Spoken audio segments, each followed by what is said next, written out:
древних преданиях рассказывается, будто когда-то была у людей мудрая, вещая книга судеб.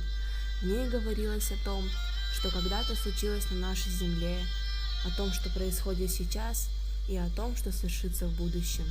В ней были предсказаны великие подвиги баторов, народных защитников. Абай-Гасер взял в руки вещую книгу судеб, раскрыл ее большим пальцем правой руки, склонился над мудрыми живыми словами. Вот что поведала ему книга. Абай-Гасер, ты вступил в пору зрелости. Почему же у тебя до сего дня так мало ума? Плохо, когда в котле кипит жирное мясо и не дает навара. Ты родился на земле, чтобы победить, уничтожить злобных врагов простых людей.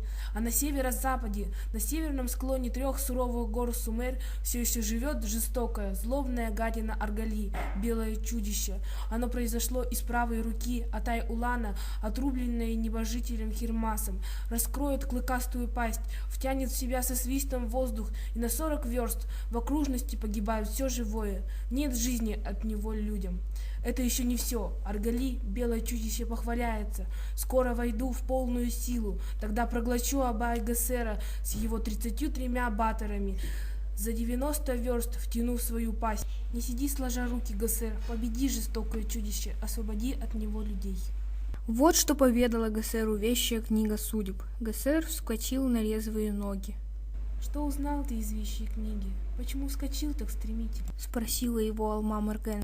Тучи не минуют высокую вершину, а меня ожидает сражение. Иду в поход на Аргали, белое чудище, ответил Гасер. Одни только сутки дал своим баторам Гасер, чтобы подготовились к дальнему походу. Сам проверил у них снаряжение, боевые доспехи. С Гасером собрался в поход и дядя Саргал, в детстве заменивший ему отца. Не захотел отстать дядя Харасатон. Чуть забрежил рассвет, воины собрались в поход. Алма-Марген, радушная и встревоженная, пригласила их во дворец. Там был накрыт золотой стол, уставлен яствами и серебряный стол. Арза и харза были разлиты по драгоценным чашам. Прощальный пир был недолгим. Когда из-за высоких гор выглянуло красное солнышко, богатыри уже были на конях. Воины двинулись по ходу солнца на северо-запад, туда, где находились горы Сумер. Гудела под копытами земля, красной тучей клубилась позади тяжелая пыль. Повода не натягивая, плети не убирая, скакали баторы, они мчались веселой гурьбой, будто на свадьбу. Далеки горы Сумер, наверное, дорога всегда приводит к цели. Баторы подъехали к южным склонам. Там не было цветущих деревьев, там не было зеленой травы. Дикое, зловещее запустение, голые мрачные скалы. Ни птичьей песни, ни тарваганьего писка. На земле лежали великаны деревья, воздев к небу сухие корни. Какая страшная сила повалила их! Гасер повел своих воинов на вершину западной горы Сумер. Там было тоже унылое зрелище, та же картина смерти, и на средней горе то же самое. Осталась восточная гора Сумер.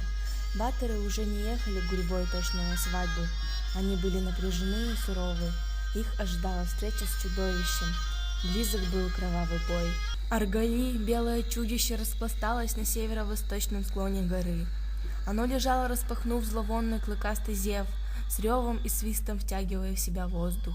В тайге с треском ломались деревья, с гор срывались камни, обломки скал. Все это с грохотом и воем неслось над землей.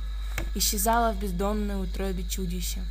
Аргали выше поднимала голову, еще шире раскрывала пасть, и тогда, далеко окрест в глубине дремучей тайги, с корнем вырывались из земли вековые кедры и лиственницы. Чудище засасывало их. Солнце померкло, а потом и вовсе исчезло.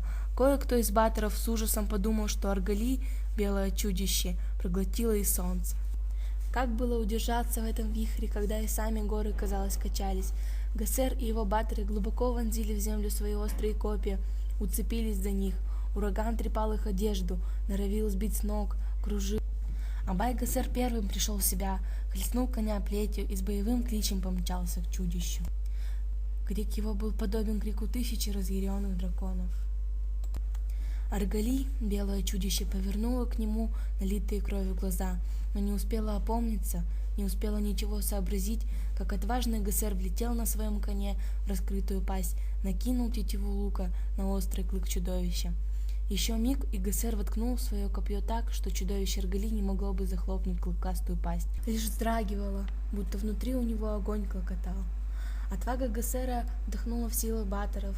Первым опомнился Буйде Улан-Батор, плеснул своего белоснежного коня, выхватил из кушака булатный нож. Погибнуть, так вместе с Гессером. Он подскакал вплотную к Аргали, белому чудищу, изловчился, чтобы рассечь ему под мышкой главную жизненную жилу.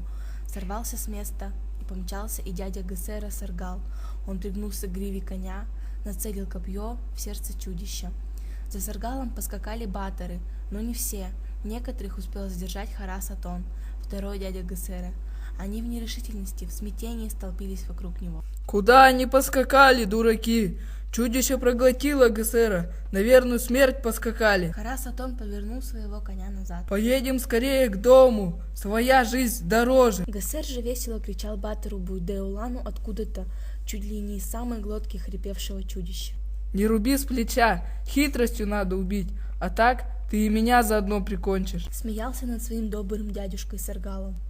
Дядюшка, не коли с такой силой, а то и меня проткнешь копьем. Но вот смерть подступила к Аргали, белому чудищу.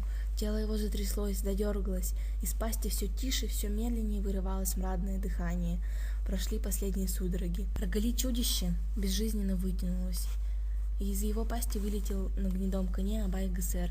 Он подъехал к дяде Саргалу, к баторам, которые не покинули его в беде, помогли одолеть чудовище.